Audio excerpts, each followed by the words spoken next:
All right, everybody. Hey, how you doing? Clint, once again. There's no music. No Sean Michelle. I know what that means. What does that mean? We gonna interview somebody. That's right. We got an interview, and this is one. Yeah, I learned. It's Arkansas Tech education. That may not be a name you know. No. Some of you it may be. But a man named Coach Gary Crowder, former Jesseville and OBU, Ouachita Baptist University ladies basketball coach. Clint, he pulled off one of the best pranks I've ever heard. It's a great prank. I mean, I've pulled off some good ones. I kidnapped Gabe Saracel's lava lamp one time. That happened. Man, this is legendary status. Yes. I mean, you're like, you just got to tip your hat to him and be like, that's a great prank. Now you'll find out that me and Travis are dirty liars because we said we were going to release this after the other podcast, but this was so good and so entertaining. We're releasing it first. This is going to be a 2-podcast week. So yeah, more of us. That's what the ladies want. Right. So if you want to hear us talk about the MLB draft and some of the things going on there and other stuff, and Clint's dealing with the Cheesecake Factory. Yeah. Why we don't like them anymore. I'm spicy. He's spicy. Still mad. Check out the other podcast. This one will be number 71. The other one will be number 72. But Gary Crowder tells us this story. And guys, look,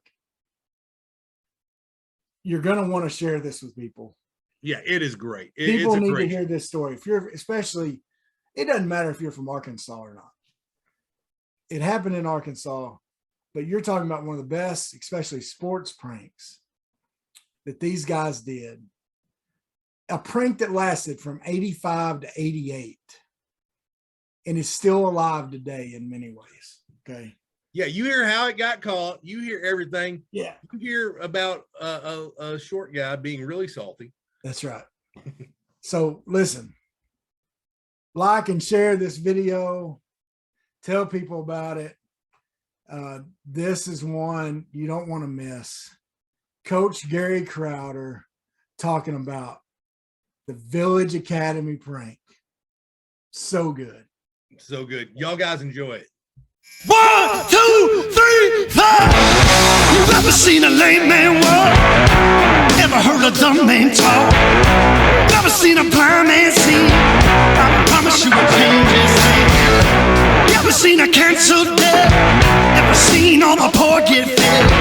Ever seen a prisoner set free? I promise you will change his thing.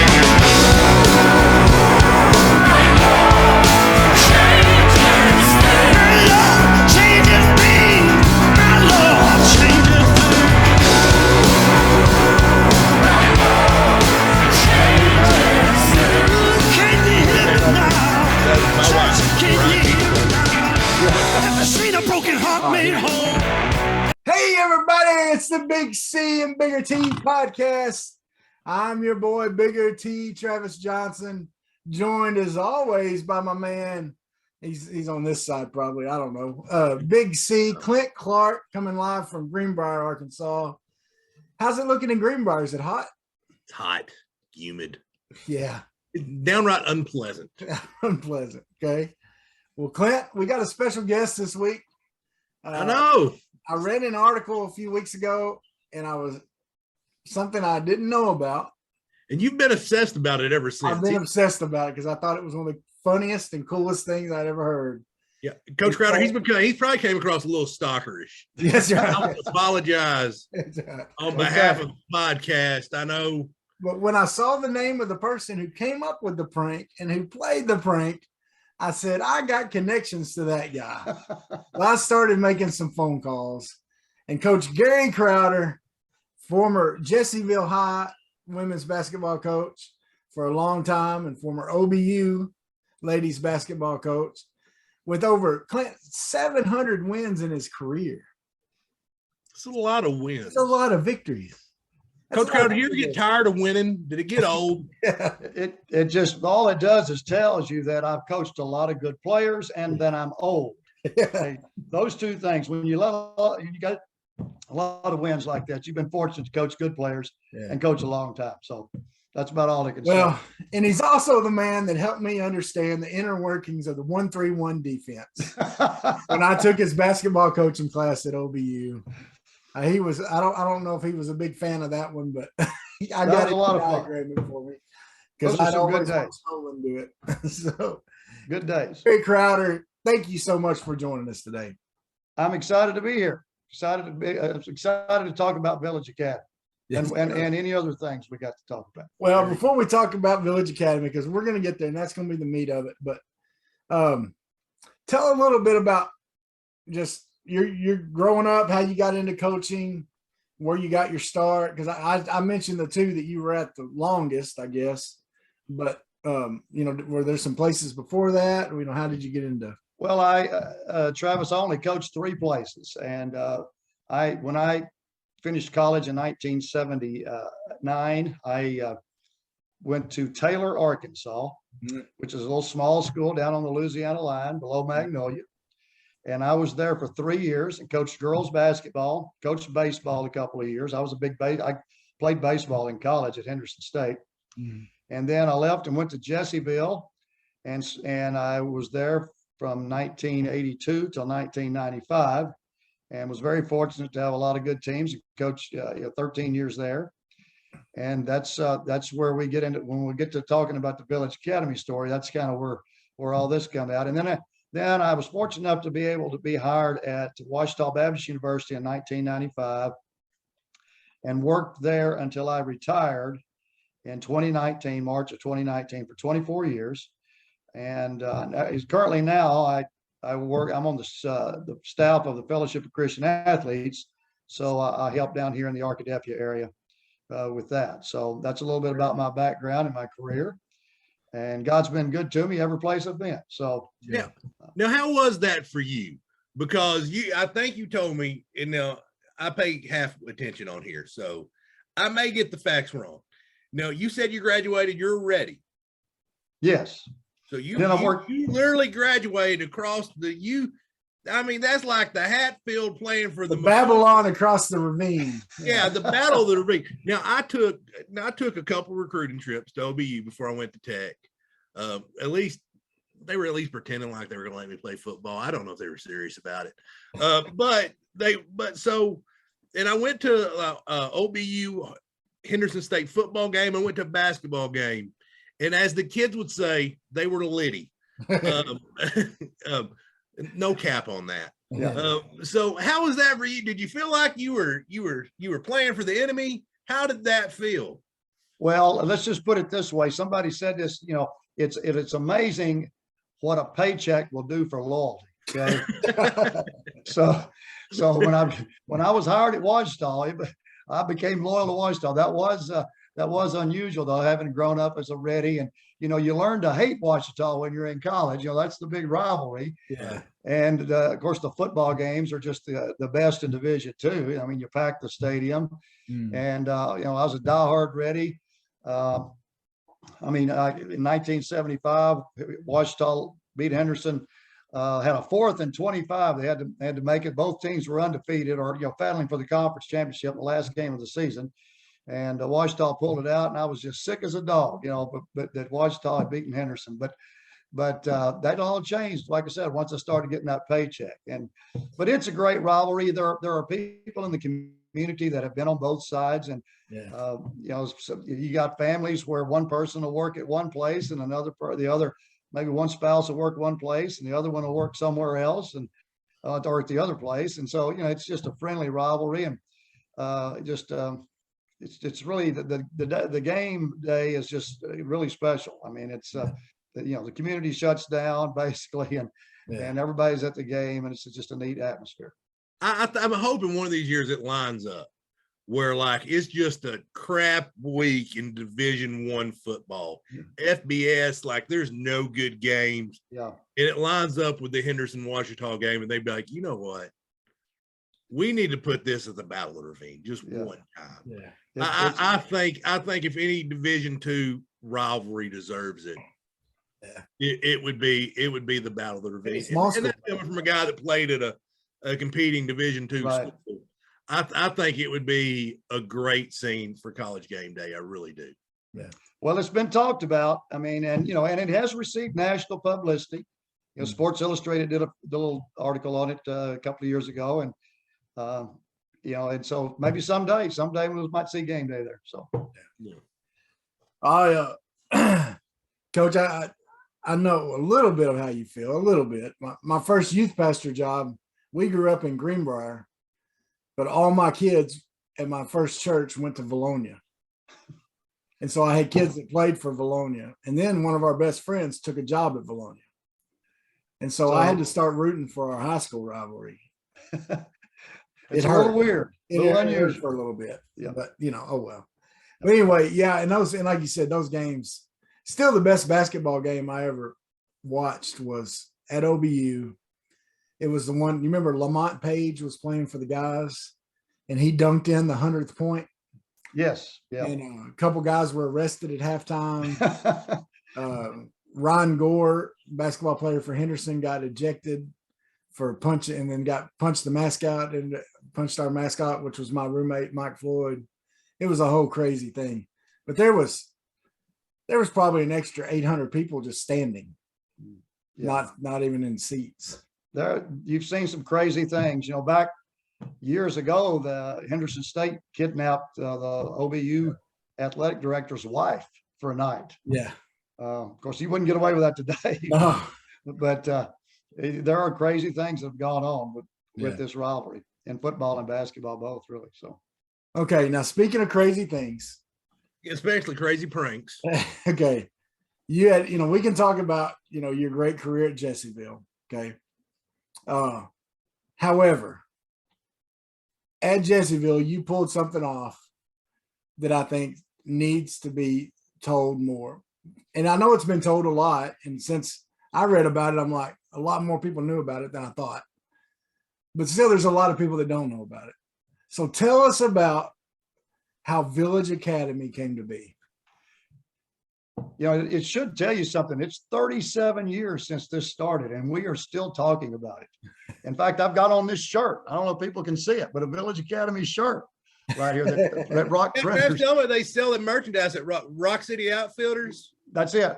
Rock City prints these out. And but the way it got started, I was the girls basketball coach at Jesseville, and my best friend was the band director there. His name was Bob Sivils, and he and I are kind of, we're the co-leaders of this thing, and really he kind of took the lead at the beginning. But Jesseville's football program was in its infancy. In fact, it was in 1985. It was the second year they had a program, and Bob Sivils and I were responsible for calling in the football scores after the games on Friday night. Mm-hmm. And at that time in 1985, there was a big newspaper war between the Arkansas Democrat and the Arkansas Gazette. In fact, you would get 9-10 pages of sports in both papers. They were just trying to outdo each other. Yeah. Mm-hmm. And large articles, especially on Friday nights, about the games. And so in order to cover this, both newspapers were using people that really didn't know a lot about sports to take the scores in on Fridays. Mm-hmm. There would just be a form that they would fill out. They'd get the name of the school and they'd score, maybe a couple little things. And they'd write it down and send it over. And so we would call, again, Jesseville was a small school on Highway 7 north of Hot Springs. It had been well known for basketball, but nothing on football. Like I said, it was second year, and we weren't winning any games, the first few years there. And when we would call the score in, the people taking the score would say, "Now, who are y'all? Y'all are Jacksonville? No, we're Jesseville." Yeah. And we'd say, "Now, what's your mascot? The Eagles?" No, we played the Eagles. Our mascot is the Lions. Yeah. I mean, it was just constant like that, time after time, every week. And so it was in October 1985, and we had just played a game at Glenwood, and we'd call the score in, and we'd had the same reaction, they not knowing who Jesseville is and all that. And so we're riding home back to Jesseville, And I made the comment to Bob. I said, Bob, I believe that we could make up a football score team. We could just make a team up and call it in. And I believe they would put it in the paper because they're just taking scores. They don't even know who we are. and, Yeah. and so we even kind of laughed and said, well, where could our school be? And of course now, the Jesseville School District, Hot Springs Village, right there. The retirement community is in the Jesseville School District, at least a part of it is. Mhm. And so we brought up like, well, why don't we why don't we just have a school called Village? We could call it Village Academy, and so then we got to talking and said, well, the problem with that is now if we have that school located right there in around the Hot Springs area, we cannot afford to play Hot Springs or Lake Hamilton or Arkadelphia or Fountain Lake. If we play those schools, their score is going to be in the paper from somebody else. So we're going to need to play, thinking there, out of state schools, stuff like that. So having coached at Taylor in South Arkansas, I told Bob, I said, Bob, there's a little bitty community down there below Magnolia, almost on the Louisiana line, and it's called Village. The community's called Village. There's not much there. No, there's not. It used to be way past, but yeah. And so, but there was a little small school. When I was at Taylor, it was like a Class B school, no football or anything like that. And but it was a community. So, it was just a thought. One thing led to another, when we were discussing this. And then we started thinking about, well, we need a star player, and so we thought of our principal's name at that time in Jesseville was a guy named Norman Jesperson. And we said, we didn't want to just use his name. So we turned it around. He said, we could make our star player a guy named Jess Norman. Okay. And so we had discussed all this on the way back from Glenwood, but we got home and we didn't make any kind of call that night. Okay. But we had all planned it out and we discussed it and we just laughed about it thinking, this would be really funny if we put this in the paper. So anyway, we go through the next week and we discussed it some more. And we had a home football game the next Friday night. So after the game, Bob Sibbles goes over to he goes over to First Baptist Church, which is right across the street from the school. Mm-hmm. And he makes the phone call to call in the score for Jesseville. Then so he gets back a number. Yeah, well, he called in he called in our score. But then he hung the phone up, and at that time we didn't have caller ID, so we weren't worried about getting caught. And I don't know if you guys ever remember phone booths or not. Oh no, we're in our mid-40s. We remember, we remember a time. Now these whippersnappers don't remember a time before Google. Yeah, that's true. So we weren't worried about caller ID. Find out. Yeah. So anyway, Bob Sibbles then makes another call to the Gazette from the pastor's office at First Baptist Church. So we get a prank started by going to the Baptist Church at the pastor's office to start the prank. And he makes his call. And when he makes the call, there's a few things that we hadn't discussed. He actually got a hold of a guy that was really intelligent and knew about the state and knew. So when he makes the call and he says, hey, I've got a score Village Academy 6, Oak Ridge, Louisiana 6. The guy says, oh, Village, I ain't heard of y'all. Y'all got a football team, down there. The guy kind of knew, and he said, yes, yeah, we've got a football team. And so we went fun, we didn't just get somebody that just didn't know anything, so this guy starts asking questions. He said, well, is this y'all's first year for football? And so Bob said, yes, this is our first year for football. Yeah. And he said, well, what's your mascot? Well, we hadn't even discussed that. So he just goes, Beavers. Okay. So right there, we became the Beavers. Yeah. And so and of course, he reports the score. It's a tie. And always, every game, Jess Norman's doing something. Jess Norman scored the touchdown and I think had 120 yards rushing or something like that. So there it was, our first game in October of 1985. We get the paper the next morning on Saturday morning, and we dealt with the Gazette more than the Democrat, okay, because there was two papers at that time. Yeah. And so we picked the paper up, and there it is, right there. Like 'em You all. know, Village Academy 6, Oak Ridge, Louisiana 6, and Village Academy football has been born. Okay. And so we all got a big laugh, and we told everybody, band directors around the state and coaches around the state. And so the next week I make the call. Okay. And so we played Village Academy again. So then kind of every other week from the rest of the year, we're starting to make phone calls, and Village Academy scores are appearing in the Gazette every Saturday morning. Okay. Now, was this number like known to just a select few, or could like this anybody have the number? You mean to call the scores in? Yeah. No, yeah. Well, anybody could get the number. They counted on people to call in the scores. That's how they did it. Okay. They don't send out reporters to every game in the state. Yeah, but I didn't know if like, okay, the school has that number, or if like the punter's dad could call it. They probably didn't advertise it, right? They probably right. They didn't. And they gave it to coaches. Okay, like Channel 4, they had for a while, call this number to report the scores, Yes. and it was out there. And you do depend on people telling the truth, but the problem was we were so frustrated by the fact that they had no idea who we were. They would constantly ask, who is this? Where are y'all located? Right, yeah. It was that kind of thing. And this had gone on for, entire first year into the second year. Yeah. And so we said, if y'all don't know any more than this, we're going to get you. Yeah. and so that's what we started to do. And we started to making that call. Now, as this went on, of course, again, the people around the state, that there's coaches and the band directors, I promise you, we were selling a lot of newspapers for them. Okay. Because we had people picking up that, couldn't wait to get a newspaper on Saturday morning to find out how the Village Academy did the night before. So y'all weren't necessarily hiding it. No. Just But now we did not want to create too much attention to ourselves. We didn't win every game. We were not going to make the playoffs. Yeah. I mean, we would have a record of, 5-3-1 or something like that. It wasn't going to, we weren't going to go 8 or 9-0. And Right, everybody wonder, where is this, who are these people, and what, they hadn't been beaten yet, and all that.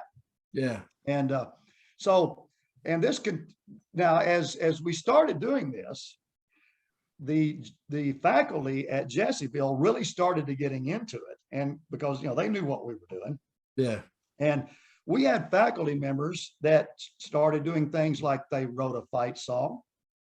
We had an alma mater. Okay. We we are the BEAVERS, Beavers. That was our fight song. And we had we had shirts printed up. We had bumper stickers printed up. We had buttons printed up. I mean, we became Village Academy, the fan club. It was huge, especially at Jesseville, and then it started growing. And eventually, instead of just, like we might turn somebody's name around, like we turned around Norman Jesperson and made it Jess Norman, we had band directors and other friends that would call in, and they say, okay, you're going to play, who are you going to play Friday night? And we'd say, oh, we're going to play Sarepta, Louisiana. And they say, well, can I score a touchdown for Sarepta, Louisiana? So we might put Travis Johnson in there as scoring a touchdown for Sarepta, Louisiana, the next day. And I was wondering, because you sent me some articles. Yes. I was like, I knew about the Jess Norman thing, but then you had all kinds of other names in there too. Yes. Did you have a coach's name? Well, there was a lot of band directors and some coaches once in a while. Yeah. So when you see a name, it could be the real name of a person. Okay. I mean, did you have a fake coach's name for Village Academy? Well, our coach was Bob Bandman was the name of our coach. That was the fictitious name. It was, Bob Sibbles was the band director. Mm. So we called our coach Bob Bandman. Okay. Now, I see what you did there. That's good. I see what you did Bob there. Bandman. In fact, I sent you a photo earlier, Travis. I sent it to you. Yeah. The guy standing on his knee holding the football. That is Bob Sibbles, and he was actually the head coach. I was the assistant coach. Okay. for this. Okay. So Now, now we not only now we had a great athletic program there at Village Academy. We not only played football, we did some other things. Like we played a little bit of girls basketball, and there it is. Yes. That's Bob Bandman. Bob Bandman, That's there you Village go. Academy. And he's got one of the shirts on. Okay. Yeah. So we had other shirts as well, made up as well. But okay, we played some girls basketball. We called in a score and won a girls basketball game. And Jess Norman's sister, Jessica Norman, was the leading scorer. So she was a good athlete as well. Okay. That entire Norman family. That Norman family down around Village, they are athletes now. Okay. Now, here's, this goes further. One of the biggest things we did too, this was a lot of fun, was track in the spring. Mhm. Now, Village Academy had a great track program, and Jess Norman was a star athlete in track. I bet. Yeah. He could pole vault. Okay. He was one of the best pole vaulters around. But You don't know what a pole vault is in Village, Arkansas. but okay, we got several things here on the track with track. Okay. Jesseville, we had a great track program at Jesseville. Don Pierce was our coach, and we had a lot of kids come out for track. Yeah. And we didn't have enough uniforms for them to wear. So we got these green t-shirts. In fact, it's just like the one that you showed where you showed Bob Civils there just a second ago. We had those shirts made up, and we would let some of our B team athletes wear those shirts in some of our practice meets at Jesseville. Okay. And so, and I mean, they would run every event. Those kids would be in some event wearing those green Village Academy shirts. Okay. Now, I was on the PA. I did the public address for and did the announcing. I was in the press box for the track meets. So all the time I would be announcing something about Jess Norman, would you please report to the pole vault? Or I would say, we need all the Village Academy students to please report to the bus, or something like that, And That's so good. yeah, well, here's what this occurred. There was a coach of a visiting team. It was on a Wednesday afternoon at practice, and he was coaching his girls, getting them ready to come to Jesseville for a practice meet on Thursday. And he got his girls together, and he told them, he says, now girls, you're going to hear on the PA, you're going to hear the announcer say something about Village Academy this or Village Academy that or whatever. Don't pay any attention to that. That's a fictitious school. They don't really exist. There's no school like that. And one of his girls jumped up and says, coach, I ran right beside one of their girls last week in lane 1 over there because I was right beside her. So I know there's a school there. Because of those shirts. Yeah. And the next day when they were there, the coach heard something about Village Academy. So he said something to that girl. He says, I want you to see, I think it was when I announced go to the bus. He told that girl, said, son, go out there and see if you can find that bus. So she ran down there to see if she could find the bus. Of course, she didn't see one. She came back and says, coach, it's already gone. They've already left. So anyway, but I mean, I can keep going here. The another thing with, we always scored some points in the state Class B track meet every year because Jesseville would host the track meets for the non-football schools, because most of those schools don't have a track anyway. Yeah. You're talking about your little small schools. And so the state meet would be held at Jesseville most years. And in those schools, we didn't have a lot of pole vaulters. You score 6 places. Okay. Yeah. And there wouldn't be but three or four pole vaulters that would even participate in the state track meet for these Class B schools. Now, I was in the press box. When you would send the results to the press box, you would get 3 copies. We'd get one that I would keep. I'd get that would go to the then we'd have one that would go to the Arkansas Activities Association, and then there was one that you tore off and you put in for the media, for the newspaper. Well, when I get those 3 copies, I would tear ours off, put it down. I would tear the one off for the AAA, but the one that went to the media, I would take it and I would look down here at the pole vault. You know, there's only be 3 pole vaulters. So down there, I would write in 4th place, Jess Norman, Village Academy, you know, pole vaulted 10 feet, 6 inches, turn it into the Arkansas Democrat. So we'd come out the next day. There's Jess Norman, finished 4th in the pole vault in the Class B meet. And the Village Academy has scored 6 points or whatever in the state meet. Every year. I mean, that is just fantastic. And how long were y'all able to pull this off for? We continued, we did this from 1985 until 1988. For 4 years, we continued this. Okay. And there, I mean, I can tell you there is more. Okay. Go ahead. Okay. When you, many times these scores would be picked up by the AP, you know, from the Democrat Gazette or whatever. Yeah. And so it would not be unusual for us to see the score of Village Academy's football game in the Jonesboro Sun or in a Fort Smith paper or in a Texarkana paper. That would, you know, we would have that.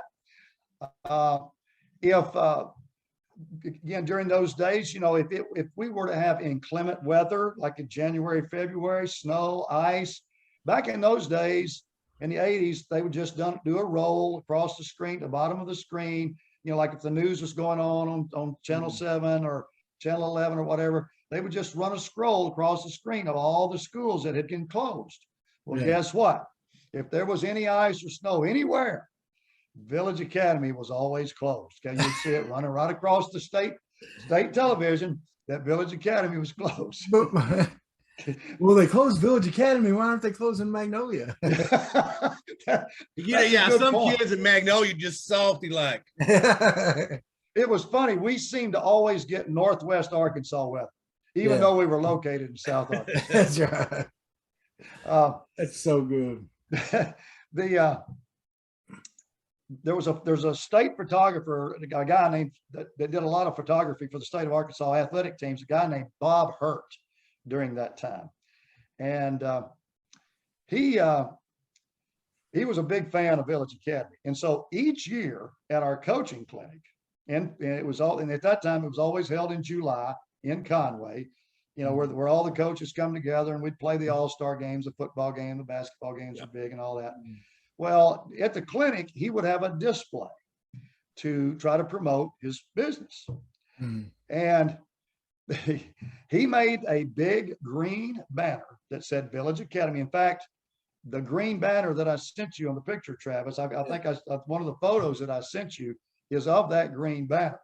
He would display that at the coaching clinic, along with that picture that you showed earlier of Bob Civils, Bob Bandman, and with him holding the football, and that would be his display as an advertisement. So, so everybody in the state of Arkansas, when they were at the clinic, if they went by and saw all that stuff, they would come across. That's it right there, Village Academy, home of the Beavers. That banner was at the clinic, at the coaching clinic every year. And again, so I mean. We had a few, like some college TV stations that covered it. At UCA had a little television station and they covered some stuff about Village Academy. Now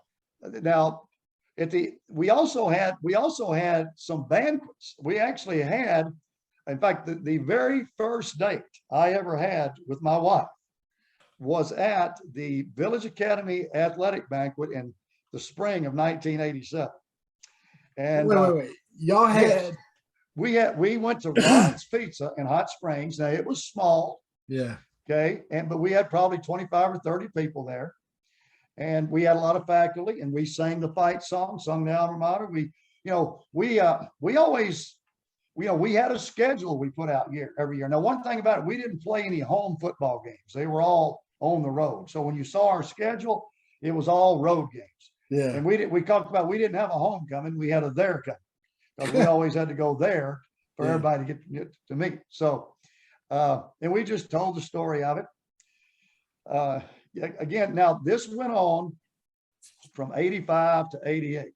Okay. Now there was a time we almost stopped It was in 1980. We'd done it through 85 and 86, and we were kind of thinking we might not do it again.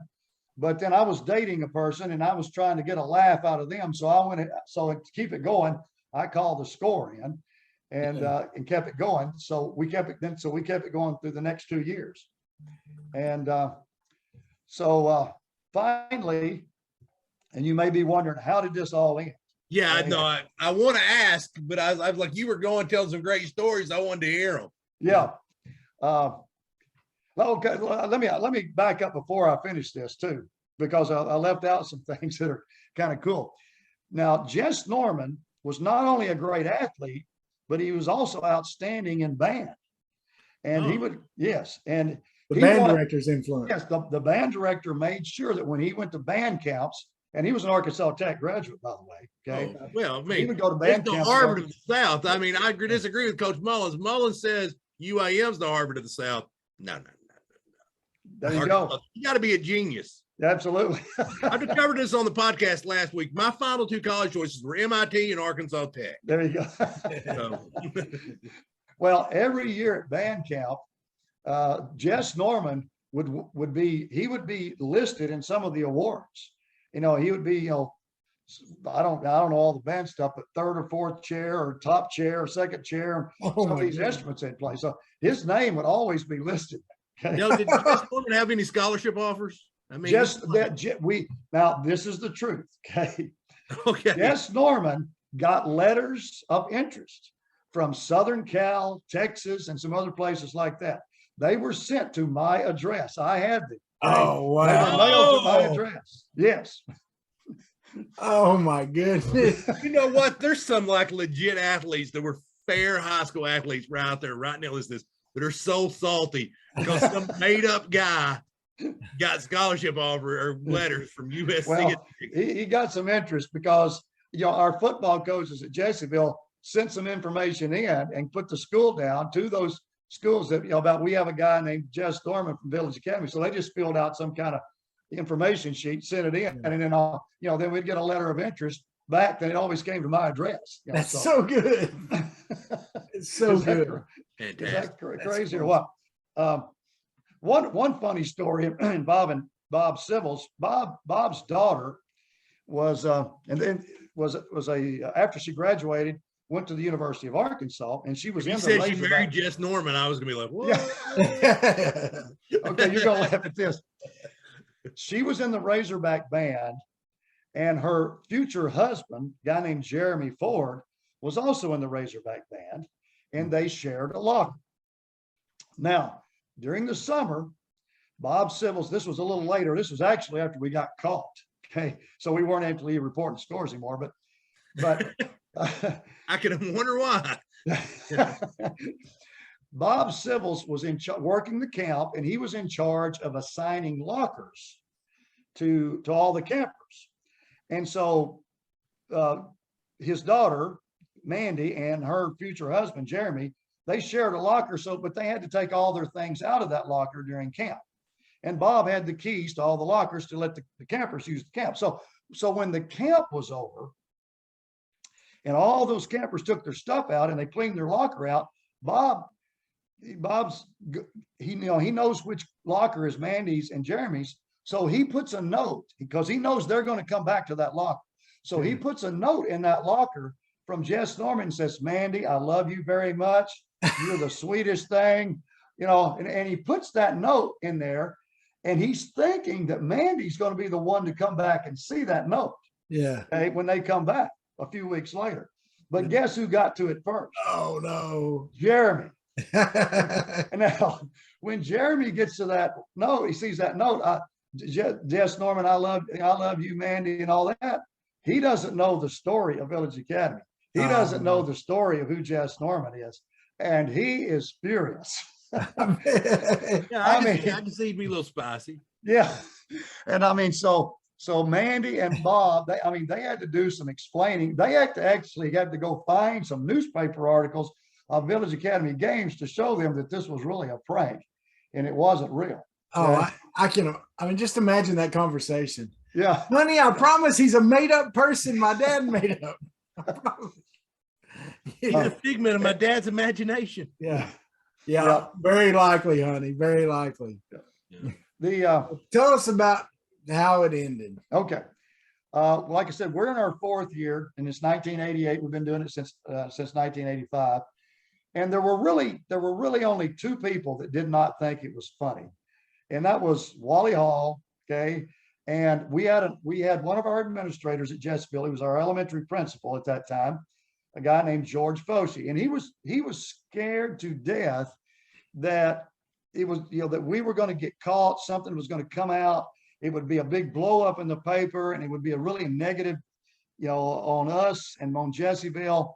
Yeah. And he was just, he just did not like what we were doing. So about halfway through the season, 1988, he sends a note to the Gazette, and he said, in the note, he says, there is a group of people around the state reporting fictitious football scores. They call their school Village Academy. Okay. All right. So Robert Yates is the sports writer there at that time, and he gets that article or gets that note. Yeah. And so, and he prints the article the next day, and it's a really neat article. It's all in fun. He gets it in the article. He says, surely, so he says, surely not. He thought, first thing, this can't be right. I mean, there's sure these scores are not just fictitious. So he says, the first thing I did is I called the Arkansas Activity Association. So he called a lady named Kathy Tadlock, okay, that was there. And he talked to Kathy, and Kathy says, well, we've seen those scores in the paper, but we don't know. They're not a part of the AAA. So we don't know. They're not in the playoffs or anything like that. So we really don't know about them. So he thinks, okay, strike one. All right. Now, Yates is doing a good job here. He's thinking right. He says, well, there's a little town down below Magnolia called Village. So he's on the right track here. Mm-hmm. And he said, I know a former basketball coach there named Ted Waller. Now, Ted Waller, it was actually the cousin of years ago, there was the men's basketball coach at Arkansas was a guy named Duddy Waller. If you go back, back into the 50s and 60s, there was a guy named Duddy Waller that coached the Razorbacks. Well, Ted Waller coached at Village, and he was a very good coach. And so he calls Ted Waller up because he knows he lives in Magnolia, the Village area. And Ted says, well, there's no school down here called Village Academy. So Robert says, strike two. So he says, I'll just call the school they played last week. So it was in Louisiana, Tinsall, Louisiana, or somebody, And so he gives them a call, and the coach answers the phone and says, what? We didn't play Village Academy. We played so-and-so from Louisiana. So he says, strike three.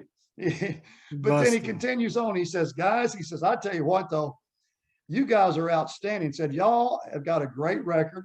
Said, you've beaten up on all these Louisiana schools and these other schools out of state. Said, but you really need to try to take on some Arkansas schools. I mean, I think the Arkansas schools could probably beat you, but you won't play any of them, Yeah. And this kid, Jess Norman, Yeah. I mean, he is outstanding. I mean, he throws passes for touchdowns. He runs for touchdowns. He kicks extra points. He plays defense. He said, this guy has got to be being recruited by Southern Cal, Notre Dame, Texas.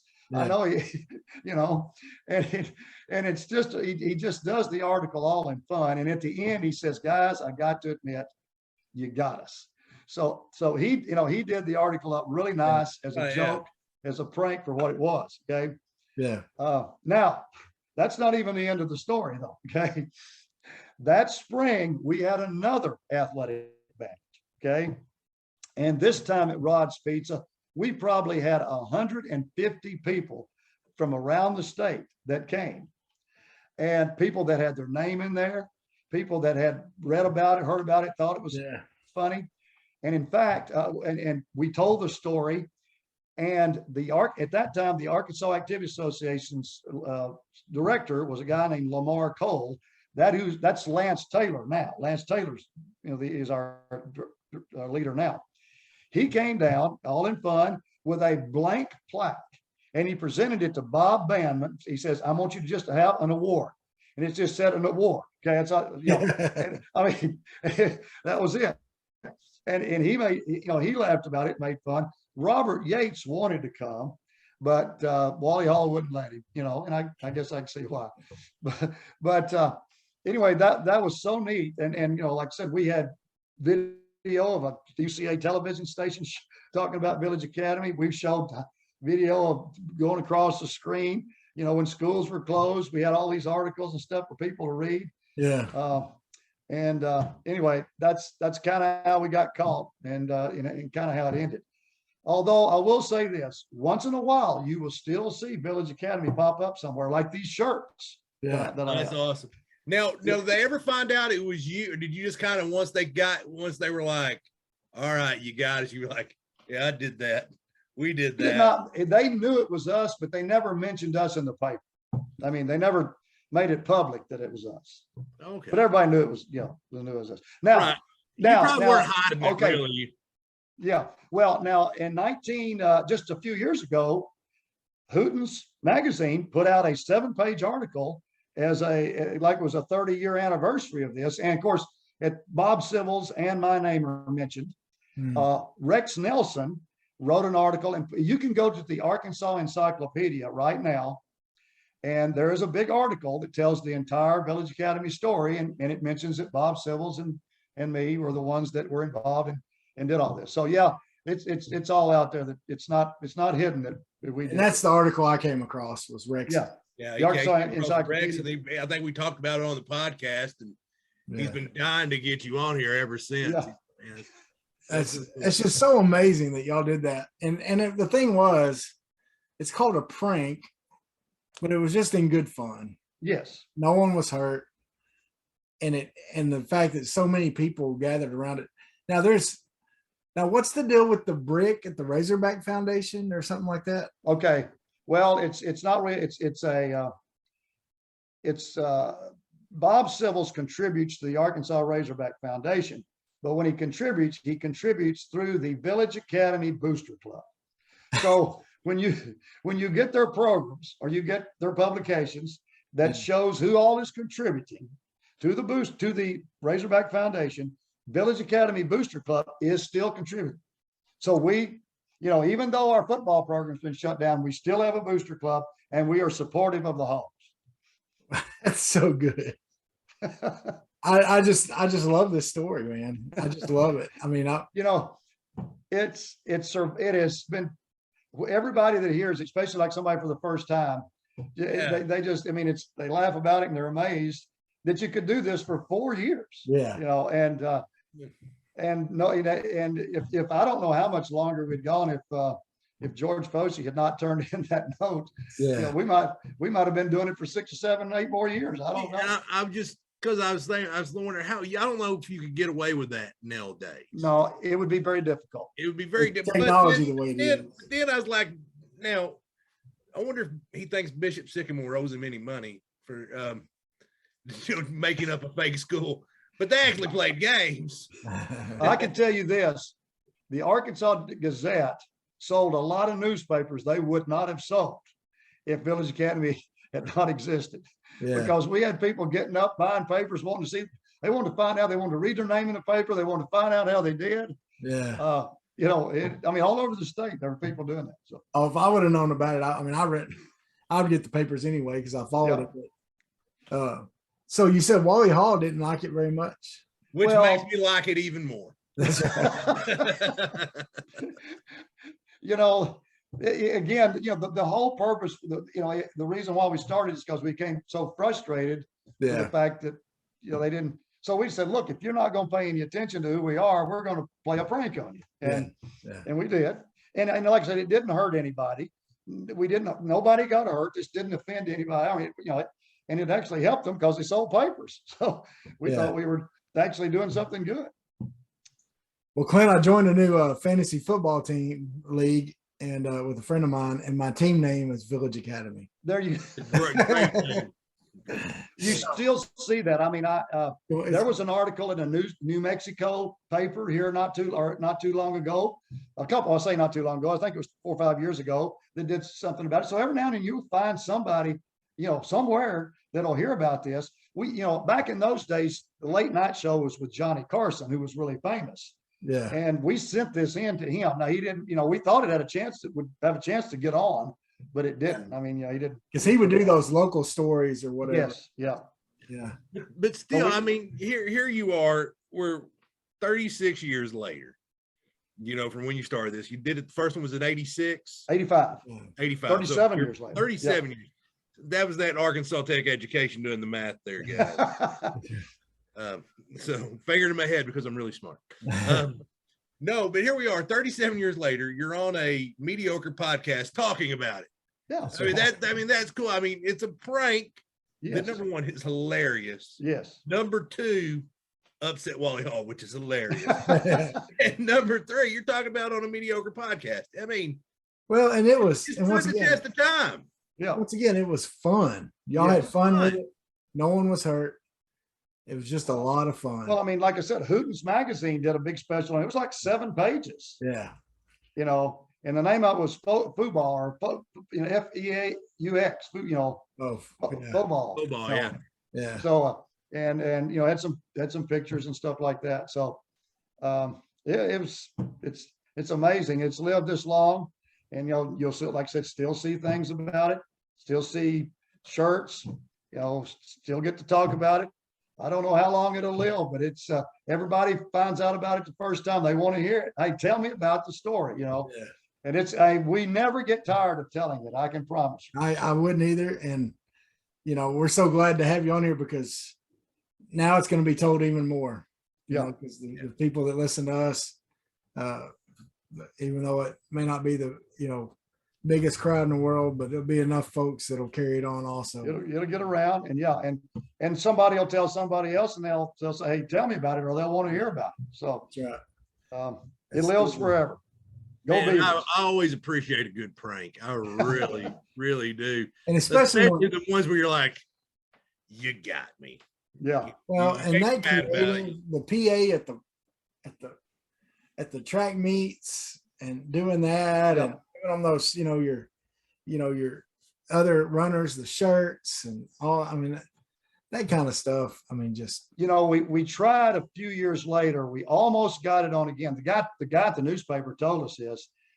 He had the you know, he had all the scores up to, and all he had to do is he was about to click it on to make it go, send it off, and he looked over it one more time, and right down at the bottom he saw us. He saw that Village Academy was on there, and this, you know, and the reporter told us, he said, I laughed about it. He said, I would have liked to have kept it up there, but I had to take it off. yeah. And so he eliminated it and then sent it on. He said, well, we came that close to getting one in the paper. This was probably, I don't know, 5 or 6 years later, you know, after we tried again. So, but hey, we will try once in a while. You mentioned that you're on a fantasy football team. I'm in a fantasy baseball league, and my team's Village Academy Cardinals. There you go. Yeah. So good. Did you ever make it on to Channel 4? Did you ever make it on TV as Village Academy? Did you ever get it on? Did you ever see it on the television? We never, you know, I don't recall us having a score called out on the television station, but that's something we probably should have done, and we probably overlooked it, and we probably could have got it on. I think that was just before Steve Sullivan started that Friday night. Was it? It may have been before he got big. That started like in around 90. Yeah. We were in high school playing ball. Yeah, Friday Night Lights kind of changed the coverage of Yes. Steve Or Sullivan Friday Night got a Lights. chance at that for Yes. TV-wise. Now they may have ran them. I'm sure they ran the scores. Yeah. but Well, I sure hope they wouldn't have sent a helicopter to one of our games. that'd been bad. Yeah. I mean, if you'd have wasted ABC's money, who cares? They got anything. Well, Coach, man, we do appreciate you coming on. I do got one more question I want to ask you. Okay. I've been wanting to ask a basketball coach this. Okay. Okay. And I've talked about it on here. I work at Sparkman School as a paraprofessional Right. facilitator. And we have little fun, like fundraiser basketball games. They don't have sports there. They can go play at Harmony Grove if they want to, but you know, they got rid of sports there. So one of the teachers there, she's a phys ed teacher. She puts together these little games, splits up the 7th through 12th graders if they've met certain goals. And we just play like a fun game. The community comes, they wear the old jerseys. And so I've coached a couple of those. Okay. Now here's the situation. I want to ask what you would do. You're doing a charity game like that. you have a wide variety. You got some kids that are, pretty good playground players is your best. Okay. And then you got kids that can barely catch a pass. Okay. On the same team. You have 30 minutes of practice to get ready for a Friday night game. What are you going to do with that 30-minute practice? Ooh. There's not a lot. You're going to try to get them organized and just kind of show them where to go, I guess. I mean, that's about all you can do, and say, hey, just pass the ball and go move somewhere. Okay. Don't stand still. Well, It's a solid strategy, honestly. And actually you took my strategy, because like the other coaches that did it, they were like trying to teach them plays. Oh gosh. And then they would get in the game and they'd forget it all. And they'd go to the wrong play. They'd be yelling at them. You're supposed to go there. So here's what I told them. I said, move all the time. There you go. And this is for offense. I said, move all the time. And I said, and think about spacing. I said, if you look up and you see you're right next to one of your teammates, run to an empty spot. You told him you did exactly the right thing, because there is no way you're going to take those kids. No. You ain't going to act right for 2 weeks. That's from one basketball coaching class at OBU under this man, Clint. You told him the right thing. Stay spaced out and move around. I like your idea. I tell you what, it's great to be on a podcast with two basketball geniuses. It is. Well, Coach Crowder, man, thank you so much for coming on, telling the Village Academy story. We are going to have to do this again and just talk basketball, because we didn't even talk about your OBU career and some of the, I'm sure the great memories you have there and great stories. I did. It was what year did you retire from there? 2019. In March of 2019. I was there from 95 to 2019, 24 years. Great time. Ouachita was a great place. And made it to the tournament twice. Yeah, we made the best. I had a lot of good teams, especially early on. It got a little difficult toward the end. Things we struggled, but we made NCAA tournament twice. Went to the Sweet 16 and really lost a controversial finish, or we probably would have gone to the Final Four. The team beat us was Delta State, and they went to the Final Four. But we were the first 17 years I was there. We had teams that were ranked in the top 25, or at least got votes to be in the top 25. 11 out of the 17 years, and had a lot of good girls, a lot of good memories. No, it definitely. We will have to run this back, have to do it again, and talk basketball, because sounds fun. It'll be fun.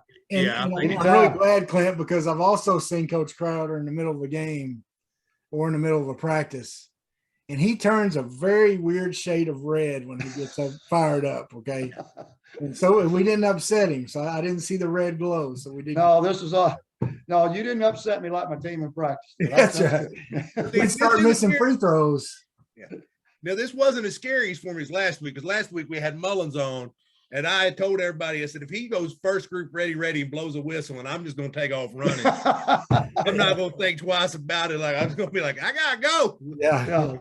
What time do I have to make? Clint hosted that one scared the whole time. Yeah. He's like, you love them words. I'm like, no, I don't. I do not. Well, Coach, we're going to say our goodbyes here, but stay on, and we'll say our official goodbyes after that. All right. But after I've enjoyed it. Thanks, guys, for having me. But thank you so much. So I enjoyed it. I didn't know too much about the story, but getting to hear it straight from the horse's mouth was fantastic.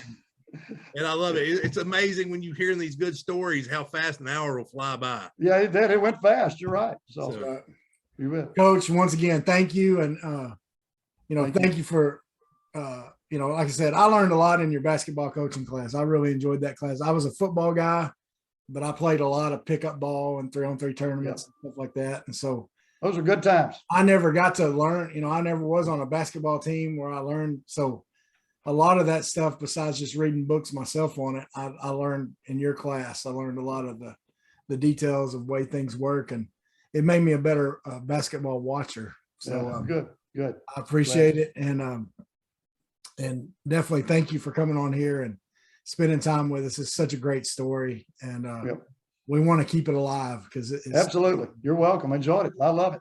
Folks, thank you for listening and watching. Once again, we're on Apple, we're on Spotify, we're on Podbean, we're on Amazon, Farmers Only we're on there too. wherever you find your podcast, TuneIn Radio, iHeartRadio, and the YouTubes. So check us out, share, like, all that good stuff. Check us out on Instagram, Twitter, Facebook. We're there also. We have things to say there sometimes. Thank y'all so much. Be blessed. Have a great week. Sweat, work, filthy, dirt, harvest, hurt, kingdom come. Sweat, work, filthy, dirt, harvest, hurt, kingdom come. Listen, that's why I sweat when I work. My hands get filthy down in this dirt. Won't see no harvest till I hurt. Crying your kingdom come. Listen, I wake up in the morning, I bow my head to pray. Mama told me if I don't